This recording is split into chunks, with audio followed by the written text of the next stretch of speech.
The battlefield of Rexus Prime was a graveyard of light and glass. The air shimmered with heat rising from 1,000 smoking craters, and every gust carried the scent of ozone and burned alloy. Captain Elias Ward limped through the wreckage of what had once been a Terran forward post. His armor cracked, his visor half blind with static. Each step sent pain lancing up his leg, but he kept moving, one hand pressed against the wound that still bled through the synth weave. His squad was gone, his ship destroyed, his comms silent. Only the endless wasteland answered him, whispering through the ruins like ghosts. He had fought on 20 worlds against enemies that had claws, shells, and skin like molten steel, but nothing had felt as hopeless as this. The Vokrel had come out of the storm like a living tide, their blades humming with energy, their shrieks drilling into the skull. He had watched men and women he trained with vanish beneath that tide. The last transmission from command was a scream drowned in static. After that there was only fire. Now, hours later, the world had gone quiet. Too quiet. Rexus was dying, he could feel it. The twin suns were sinking behind a horizon smeared with black smoke, and every shadow stretched longer than it should have. The ground glittered under his boots, fractured obsidian left behind when plasma bombardments melted the sand. It cracked and splintered beneath him with each staggering step, and the sound seemed to echo for miles. He had one thought left in his mind: survive long enough for extraction. That was all. He had no illusions of heroism now. Just endurance, the last weapon of a human being when everything else is gone. When the ridge ahead finally gave way to a dark fissure, Elias took it as a sign. A cave shelter from the scanners. He stumbled inside, dragging himself along the wall until his legs gave out. The interior was colder, silent except for the slow drip of condensation somewhere in the dark. He slid down onto the rock and let his head rest against the stone. For the first time since the assault, he allowed himself to breathe. But the quiet didn't last. It began as a vibration, so faint he thought it was his pulse in his ears. Then it grew. A low, resonant growl that rolled through the cavern like thunder wrapped in silk. His hand went instinctively to his sidearm. He raised it, eyes sweeping the darkness ahead. 2 amber lights blinked open. Not reflections, eyes. Large, unblinking, watching him. From the shadows the creature emerged. At first, Elias thought the blood loss had made him hallucinate. The being was enormous, 8 feet of fur and muscle, its shoulders brushing the ceiling, its body glimmering faintly with blue bioluminescent streaks. The air rippled with heat from its breath. Its teeth, long and curved, caught what little light remained. Ravkan Alpha, the apex predator of this world.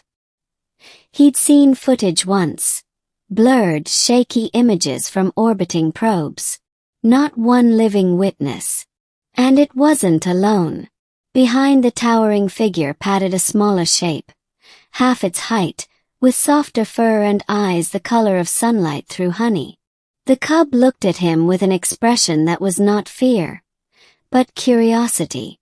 It chirped once, a sound halfway between a purr and a question.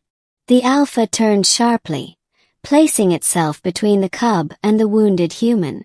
Elias's breath came faster. He knew what this meant. He'd walked into a den. He raised his good hand slowly, palm outward. "Easy," he whispered, though he knew it couldn't understand him. "I'm not here to hurt you." The alpha's fur bristled, a low rumble shaking dust from the ceiling. Its claws flexed against the stone. It stepped closer, each motion liquid and deliberate. Elias could feel the vibration of its growl in his ribs. His pistol felt tiny. Ridiculous. When it lunged, instinct took over. He rolled aside, ignoring the scream of torn muscle in his shoulder, and fired twice. Blue plasma flared in the darkness. The bolts hit the creature square in the chest. It staggered but did not fall. It roared, a sound so powerful it made the stone vibrate. And then the world exploded. The cave entrance vanished in a burst of white fire. Shards of rock rained down. Elias shielded his face as figures poured through the smoke, tall, chitin-armored, their limbs jointed and sharp. The Vokrel had tracked his blood trail. Their weapons glowed as they advanced, clicking in their guttural tongue. They hadn't come for him alone. They had come for everything alive in this cave. The Ravkan Alpha turned, recognizing the greater threat, and charged. Its roar filled the cavern, a sound that froze the Vokrel for a heartbeat too long. Then it hit them. Claws tore through armor, teeth crushed exoskeletons. Plasma bolts flashed, lighting the cave in a strobe of blue and orange. Elias ducked behind a slab of stone, firing into the chaos. One Vokrel went down, then another. But there were too many. The Alpha was surrounded now, slashing, roaring, bleeding. The cub pressed itself against the far wall, trembling. Then Elias saw a Vokrel break from the fight, moving toward the cub with its blade raised. And something ancient, something buried deep in human instinct, woke inside him. Duran. His knife flashed once, sliding between plates of alien armor, finding the soft joint where neck met thorax. The Vokrel convulsed and fell. Elias yanked the blade free, blood spraying across the wall. He planted himself between the cub and the swarm, his chest heaving, gun rising again. Every shot counted. Every trigger pull was a heartbeat stolen from death. The Alpha turned then, seeing the human standing guard over its child, and it hesitated. The next roar it gave was different, shorter, sharper, not a warning but a call. It surged forward again, tearing through the last of the attackers. When the final Vokrel fell, the cave went still except for the ragged breathing of man and beast. The walls were blackened, the air thick with smoke. Elias swayed where he stood. The adrenaline drained away, leaving only the pain. He dropped to one knee, his vision darkening. The pistol slipped from his grasp and clattered to the floor. Tiny claws tapped against the stone.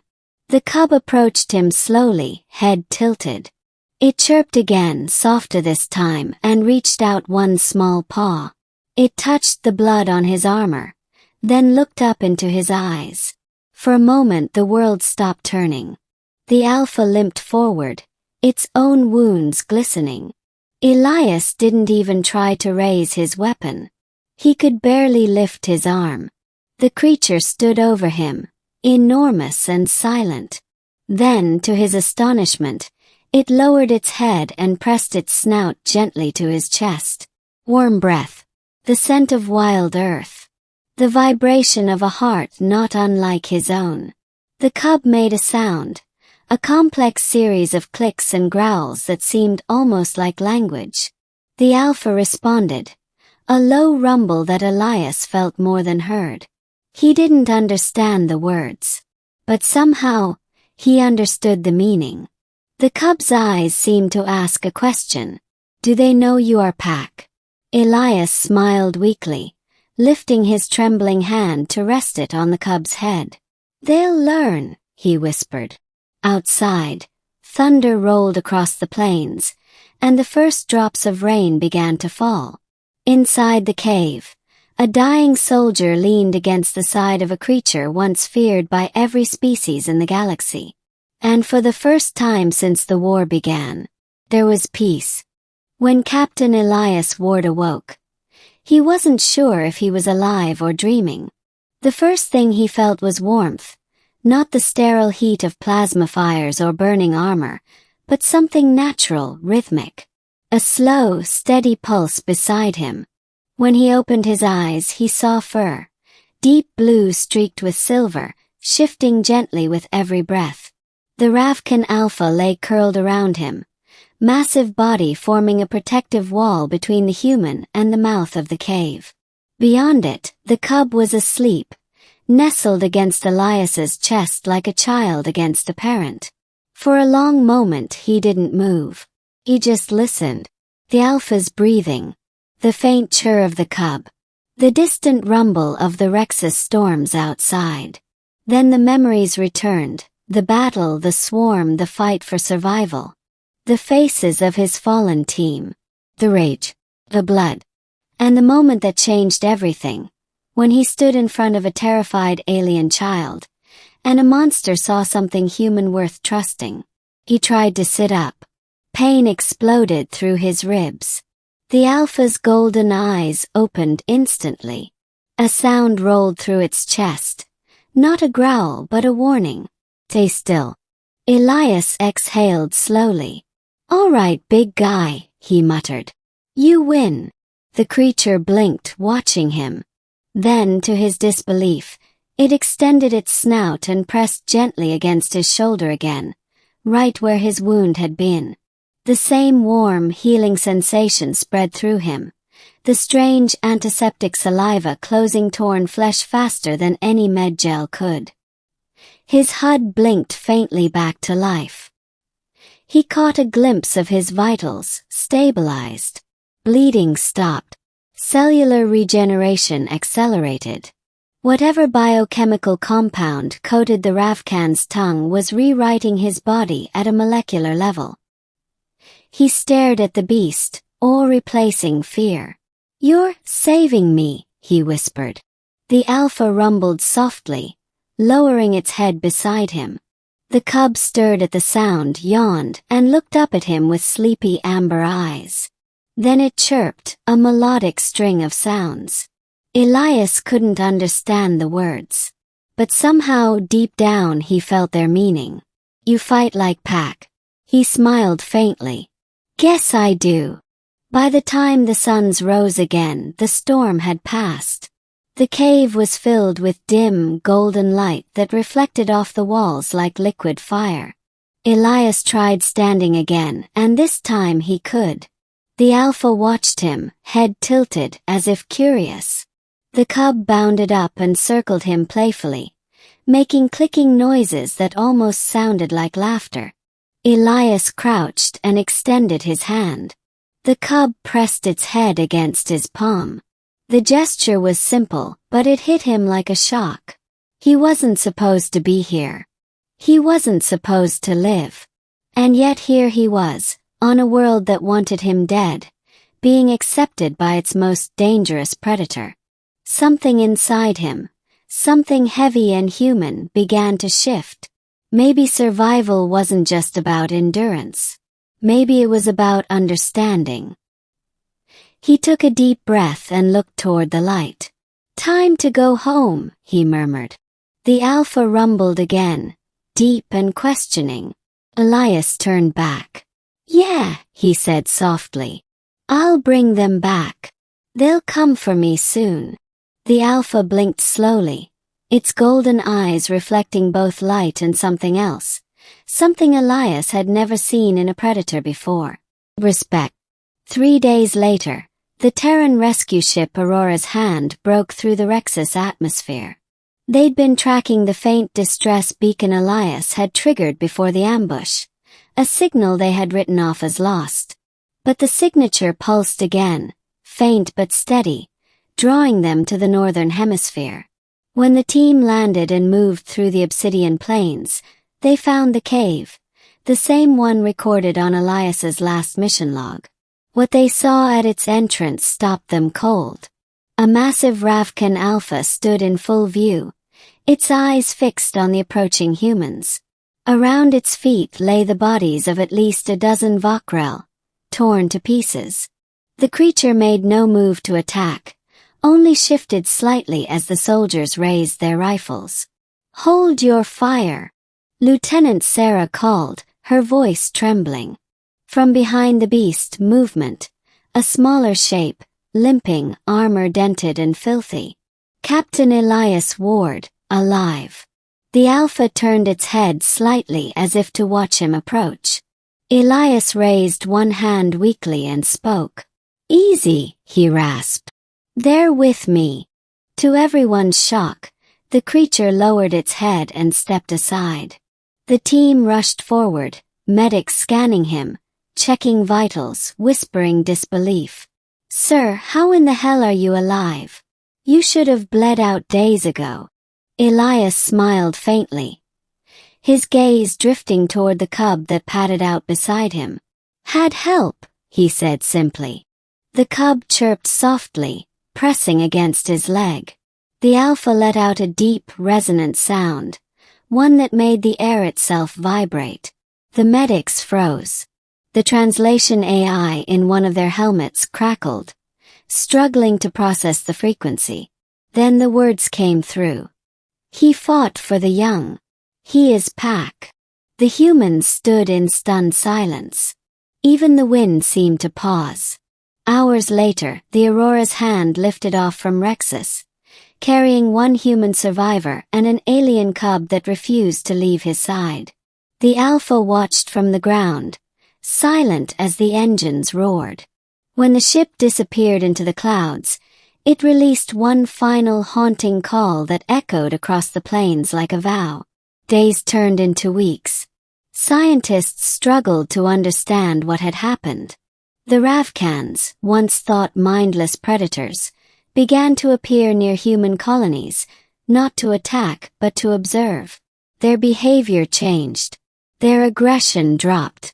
When human patrols encountered them again, the creatures didn't fight. They simply stared, made a low humming sound, and walked away. It was the xenolinguists who cracked the pattern first. The hum wasn't random. It was a word, or rather a name. Ward. The day Captain Elias Ward stepped before the Galactic Council to recount what happened, the universe listened. The footage taken by his body cam, blurry, distorted, showed him shielding the Ravkan cub, fighting beside the Alpha, standing bloodied but unbroken. Spread like wildfire through the network. Billions watched. Billions more wept. For the first time in centuries, humanity wasn't feared for its weapons, but for its heart. Years later, when the Vokrel returned with a fleet that blackened the stars, the humans were not alone. From the void between worlds came a new roar. Primal, deafening, vast. Ships shuddered as shadows moved across sensors. Ravkan warbeasts, clad in alloy armor, their roars amplified through the void. They fought beside Terran fleets, tearing into enemy hulls with claw and plasma alike. When the battle was won, the human admiral sent one transmission to all fleets. A single sentence that would echo through history. "We stand because one of us once stood for them." And far away on Rexus Prime, beneath the twin suns, an aging Ravkan Alpha lifted its head toward the sky and released a roar that carried for miles, a call answered by hundreds of others. Promise fulfilled. A bond eternal. Not through conquest, not through fear, but through one dying soldier who refused to let innocence die. And that, as every species in the galaxy would one day learn, is what it means to be human.